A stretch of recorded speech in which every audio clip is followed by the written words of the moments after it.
Good morning! Beautiful day with me, Bilyonaryo Master Hans Kua. Ito po ang horoscope ngayong araw ng Thursday, November 6. Para sa mga pinanganak ng Year of the Rat, may mahalagang instruction na maaaring makalimutan. Basahin ng maigi ang memo at mga emails. Blue at 7.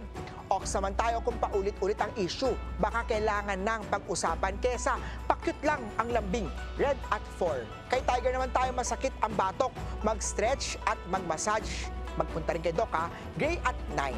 Kay Rabbit naman tayo, good day for stretching or walking galaw-galaw para iwas tayo sa sipon at lamig. Pink at 1. Kay Dragon naman tayo, minsan kailangan mo lang makinig, not solusyon. Green at 6. Kay Snake naman tayo, may binabalik-balikan kang memories. Oras na ba para i-let go ito? Purple at 5. Ito naman, Care of the Horsey, may magandang deal sa pagbili ng gamit para sa bahay. Grab it while it lasts. White at 2. Kay Ship naman tayo, maaaring makaramdam ng insecurity, pero tatandaan, you are beautiful no matter what they say. Yellow at 8.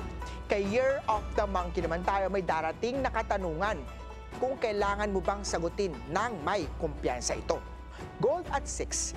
Kay Year of the Rooster naman tayo, good day para maglista ng gastusin at mag-budget. Brown at 3. Kay Dog naman tayo, kung may hindi malinaw sa relasyon, ask, magtanong, wag mag-guest. Green at 9. Kay Year of the Pig naman tayo, di lahat ng pangako ay kailangan agad sundin. Be understanding. Silver at 5. Paalala lang, ito po'y patnubay lamang. Ang tunay na swerte ay nagsisimula sa pagiging totoo. Abangan ang horoscope of the day dito lang po sa Beautiful Day with me, Master Hans Kua.